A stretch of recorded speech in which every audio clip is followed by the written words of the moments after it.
Imagine yourself on a bridge that seems to have no end, shrouded in dense fog and absolute silence. A silence that bothers her, that weighs on her ears. As if time itself had held its breath, the bridge trembles, an echohalonic metallic sound with a sword clashing in the void. Then he shows up. It doesn't come with screams or rage. A colossal figure purposely appears, dressed in battle relics that no one else remembers, with 6 arms, each wielding a different weapon. This is not just any warrior, this is Gilgamesh.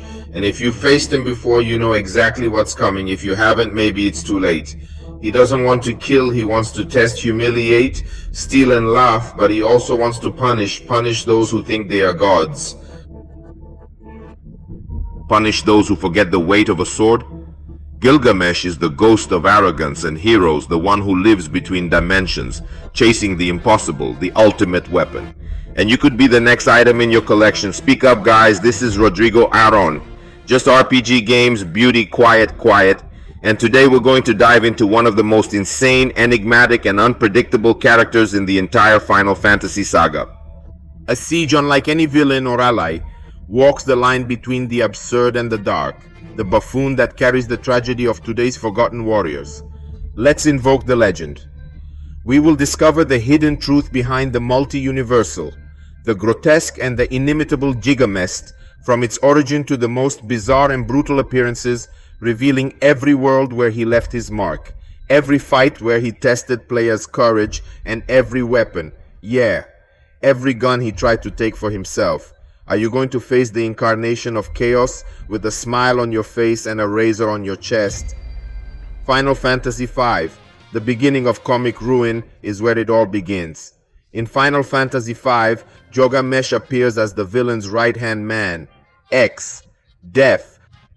But don't beat yourself up with the subordinate position, he steals the show. Every appearance is a spectacle. It's funny, yes, but also unpredictable.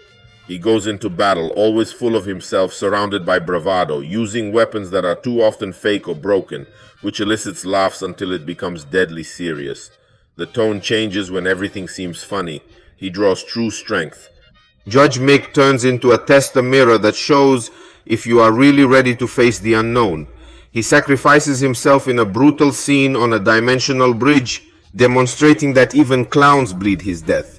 It's not the end, it's just the first step to something much bigger.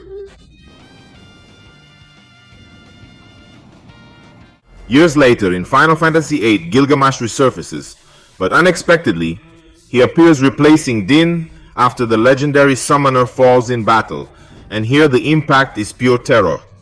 Imagine being in Mortal Kombat, suddenly seeing a figure emerge or nothing with several weapons in hand, without warning.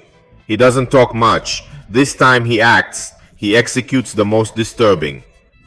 You don't invoke him. He shows up whenever he wants, and it's like I'm watching you all the time, deciding whether you deserve to be saved or judged.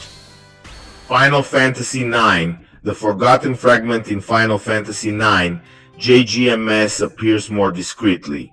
Going by the name of Holloway Jack or Man of Cards, he is everywhere in disguise or even odd humor. The same look that seems to see beyond the screen. He challenges you in Tetramaster games, yes, but his every speech hides a silent recognition. He knew you'd heard it before. He knows you have a story. His presence is a subtle reminder. Even when you think you've escaped Gilgamesh, he's already on another plane, waiting for you.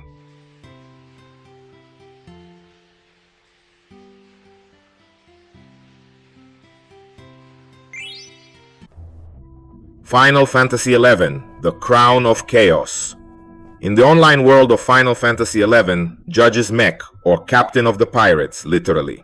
He commands the ship Norg and participates in plots involving betrayal, robberies, and legends at the bottom of the sea. Here he is more political, more restrained, more the sparkle in his eyes is the same.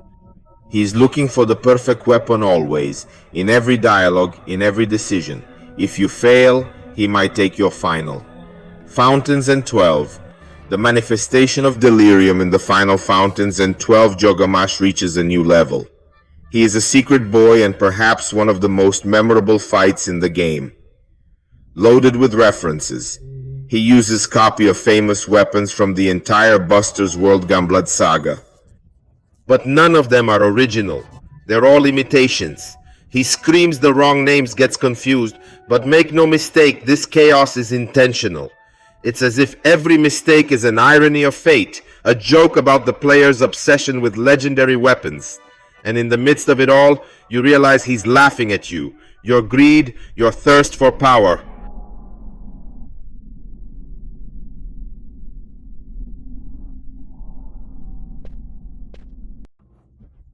Finale, sources 13:2, The Dimensional Gladiator. Here Gilgamesh returns as an adversary in an interdimensional colosseum, a warrior torn from time to time from the logic of sanity. He has no country, no cause, only a sword. Lots of them. In every move he seems to play with the player, but his gaze remains fixed, as if you were a victim.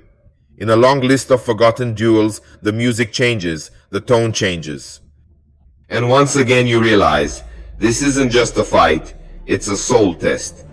Final Fantasy XIV or Show Me Macabro. In Final Fantasy XIV, Omo Gilgamesh is presented with even more theatricality surges with Enki of his eternal companion. Half beast, half legend. The fights against them are stuffed with reference, jokes, eSIM explosions, bizarre. But deep down, every attack, every speech is a reminder of true terror. He never goes away, he is always coming back, always in search of something that even he himself no longer understands.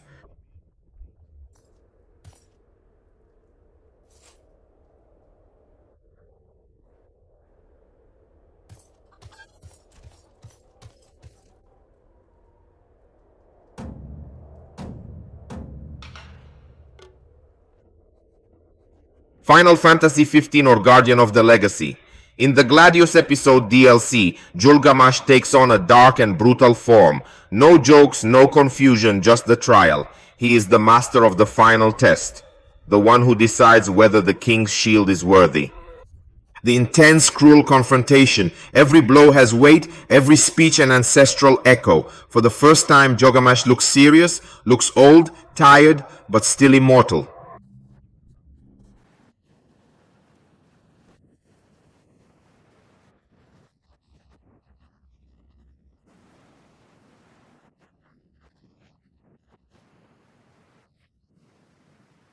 In Final Fantasy VII, Rebirth of Gilgamesh does not appear.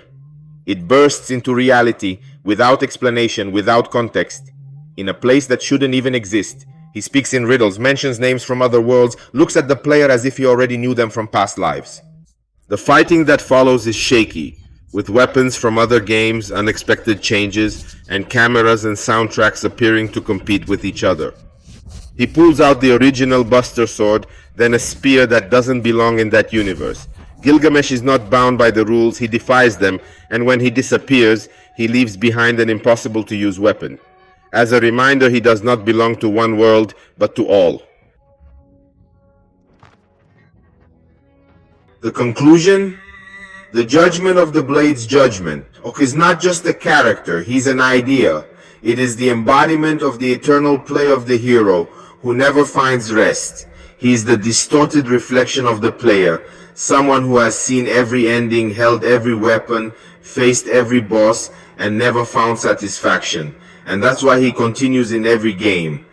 In every world, in every bridge between reality, seeking, testing, laughing, punishing. You can call him a joke, an insane, a comic villain, but deep down he is the final warning, the cycle of every RPG from glory to oblivion.